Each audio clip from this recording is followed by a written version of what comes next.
Okay, so I'm going to answer the questions now.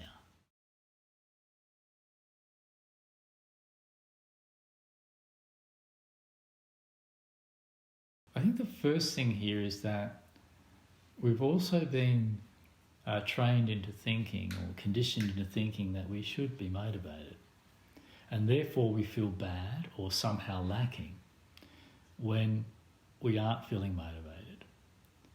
And in this question where the person's asking, how do I recognise that I'm unmotivated? This has come about a little bit like people not recognising when they're a bit depressed or a bit down, not really sure how they are. How do I recognise the way in which I am? And how do you recognise the way in which you are? Is when you get in touch, when you start paying more attention and giving more value to how you feel on the inside whilst interacting with life on the outside. And the question of how do I really know when I'm motivated or not motivated, when I'm feeling unmotivated or whether I'm feeling motivated? It's showing that people in general aren't really sure what's going on inside of them, not really sure what they feel a lot of the time, not really sure how they feel about what they're doing in life or how they feel about their relationship, how they feel about their job, how they feel about living life in general, is a little bit of a mystery. And it's a mystery, it's become a mystery for a lot of people simply because the focus has been on the achievement, on the outcome, on the goal, on the life outside of them. And when our life is lived based on what we're being taught to think is important on the outside, and therefore we've overlooked how we really feel about it on the inside, or what we really want or have to express on the inside, then what happens, and what has happened in our society, is people become less and less aware of the inside and more simply focused on the outside. And this is a very disjointed way of living. It ends up with you not really knowing what you're feeling on the inside. So how do you get back to knowing whether you really are unmotivated or motivated? Is firstly, drop the judgment of being one way or another. This will take a little bit of time, but this is the first comment. Drop the judgment of being one way or another. It's not important to be motivated or unmotivated, actually. What's important is to know whether or not you are motivated or whether or not you are unmotivated. What's important is to know how you are. And how you get to know how you are is in any situation of your life, is to really pay attention to how you do genuinely feel there.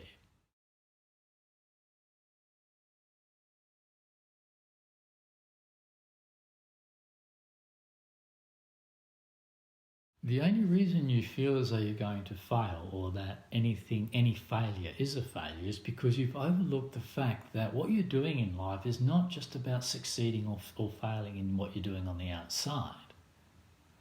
It's also about what it shows you about yourself on the inside. So you cannot determine what's going to happen on the outside in life. It's beyond you. To a certain extent you can, but there's a lot of factors. There's many people involved, many situations involved, which are beyond your power, beyond your control. The only thing you really have any control over, any say in, is how you react to that from within yourself, how you are on the inside. So this idea of failing on the outside, suggesting that therefore you are a failure, is overlooking the fact that that's beyond you, and also overlooking the fact of what it's putting you in touch with inside yourself. So you think, I don't want to do this because I might fail. It's not about whether you're going to fail on the outside or not.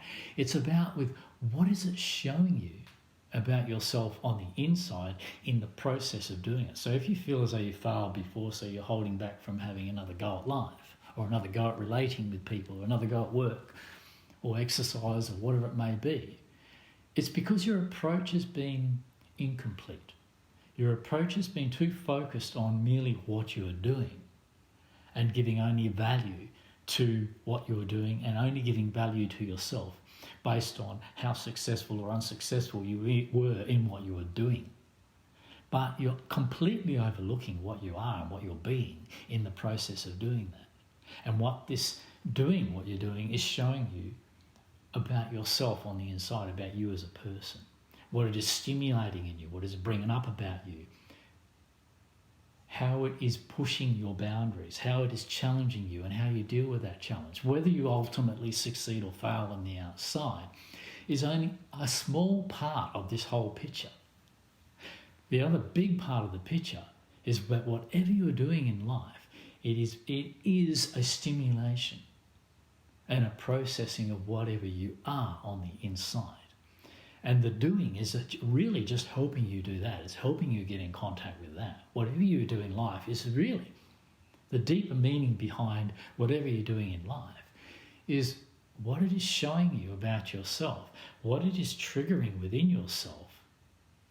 And with the right approach, a whole approach, rather than just approaching life with a view to the outside and overlooking the inside of you, approach life with a sense of the inside and a view of the outside together. So in that sense, you're whole and complete in whatever you're doing.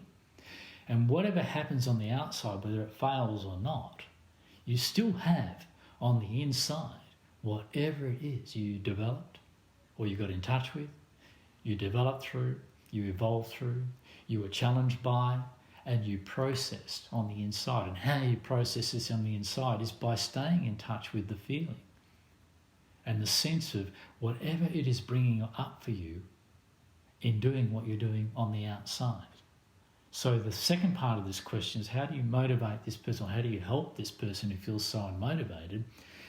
Is the big mistake we make is try and get them motivated as if there's something wrong with feeling unmotivated. There is absolutely nothing wrong with feeling unmotivated. If you feel unmotivated, feel unmotivated. It's important to feel unmotivated when you feel unmotivated. Why? Because that is the truth.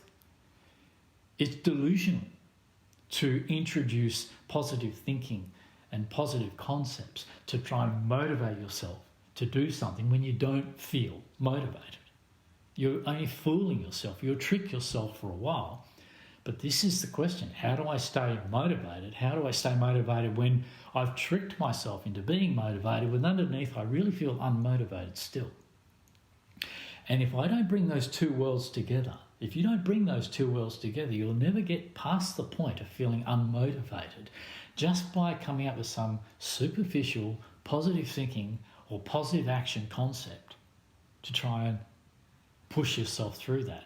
You're overlooking the personal developmental process that is the deeper meaning behind what you're doing in your life. And to live with that as how you feel, whilst you still do the action of your life. And this is bringing what's inside of you into contact with what's outside of you. And that combination, making yourself whole in your life again, will bring about, will activate actually the process of resolution of whatever it is that is making up the feeling of being unmotivated. Now, once that processes, that passes, and what you're left with is an energy for life. And that's a natural thing, not a forced idea. It's a natural way to be.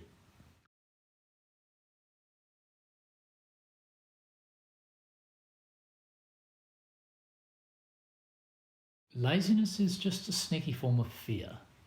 Disinterest in yourself is a sneaky form of fear. Disinterest in life is actually just pretending that you're not frightened when you are. Yeah, and so I'm just not interested. I don't care about those things. You do care, but you need to find the guts to admit you care. You need to find the truth that you do care. Now, why don't you want to find the truth that you really do care? Because if you really do care, then it's going to upset you more that you can't do the thing that you care about, or you can't be the way that you care about being. So rather than feel challenged by that, rather than feeling upset by that, you just tell yourself you don't care. I'm not really interested. So you have a conflict with your relationship, let's say. And because it's challenging to confront that person or to be honest and open with that person and bring a conversation up about the thing that you're in conflict with, rather than doing that because you're frightened of what that might put you in touch with in yourself. You don't want to go that deep. You don't want to go that far. Rather than facing that fear and embracing that fear through bringing it up with that person and having an interest in resolving that conflict and reconnecting with that person through that pain. You would say, I don't really care. This relationship is not of great interest to me. I don't really care about this person. It doesn't really matter. I'm okay. We're doing okay. It doesn't really matter when it really does matter. But you just don't want to admit it matters, because if you admit it matters, then that fact, admitting that truth, what the truth always does is it forces us to act. Because once we admit the truth, that it does really matter, then we start to feel disturbed again. But when we tell ourselves we don't really care, I'm too lazy to get out of bed, that laziness is really, I'm too frightened to get out of bed. I'm not too lazy to get out of bed, I'm too frightened to get out of bed. Yeah? I'm too scared, because if I get out of bed and get on with my life, I'm frightened of what it's going to put me in contact with. I'm frightened of how I'm going to feel in doing that. And why are you frightened of how you're going to feel in doing your life?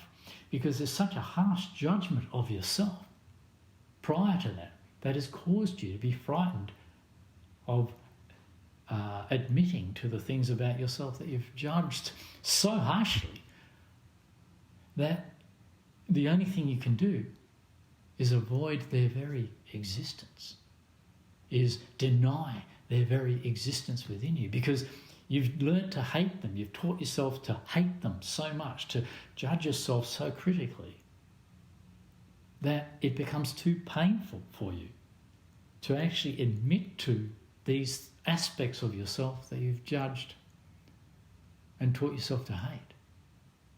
So you go, I'm too lazy, I can't be bothered with life anymore. You can't be bothered with life because you're frightened of life. And the life you're frightened of is not the life outside of you. It's the life inside of you. Primarily, it's the life inside of you. Secondarily, it's a life outside of you, because the life outside of you is the challenge. So you're frightened of the challenge. But the only reason you're frightened of the challenge is because you're frightened of what it's challenging inside of you. You're not frightened of going to the gym and working out. You're frightened of what it will stir up inside of you when you find it difficult. Oh, I don't care about that. You do care about it. I don't care about having a fat belly. Well, actually, you do. But it's easier to tell yourself you don't, because that way you avoid the conflict of the truth, and that way you don't have to do anything. But it's the truth that sets us free, as the cliche goes. And how does the truth set us free? It's because it causes us turmoil. It causes us conflict with what we've denied as being important to us. It's important to us that we enjoy our work. It's important to us that we enjoy our relationships. It's important to us that we take care of ourselves.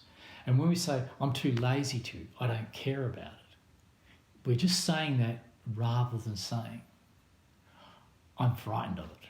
I'm frightened of developing. I'm frightened of developing because I've never been able to develop before. I'm frightened of failing because I've failed before. The reason you failed before is because the approach was incorrect. The proof that it was incorrect is it failed. And the approach that's incorrect that most human beings have is the separation between what's inside of them and what's outside of them. What they are on the inside, what they show on the outside, how they feel on the inside, how they present themselves on the outside. Trying to get fulfillment from achieving a goal on the outside, whilst overlooking the deeper significance of the process of trying to achieve that goal. The goal itself is not really as important as the development of yourself in being challenged or working through the challenges of achieving that goal. Quite often you'll have a goal, you'll go to achieve it, and you'll achieve so much in your development on the way there that you don't really care about the goal in the end. You've got so much out of it anyway. just in what it showed you about yourself. So I hope that was a little bit helpful, but understand that motivation is a natural state.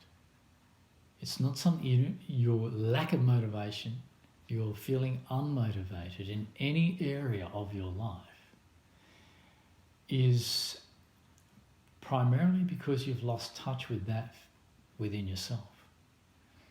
So getting in touch with that in yourself, rather than avoiding those facts about yourself and feeling those as they are within you, however that happens to feel, will require that you don't judge yourself in that condition, but appreciate that being in that condition that you're in, however that happens to be, however that happens to feel, is actually going to, in feeling it, that's actually going to trigger it to resolve itself, to process. And change going on inside of you will not come about through you trying to make it change. It will only come about through you getting in touch with what it is you want to change, and feeling that and living with that and learning from that all about yourself in the condition, by being with that condition, in that condition, whilst you just gently get on with your life, not putting huge demands on yourself to achieve any sort of state on the outside or any sort of goal on the outside. This is a complete imbalance. You're forgetting about the development and the processing and the healing of yourself on the inside at whatever pace that can go, whilst you are staying in touch with that and just doing whatever it is you want to do in your life. Thanks very much. See you for now.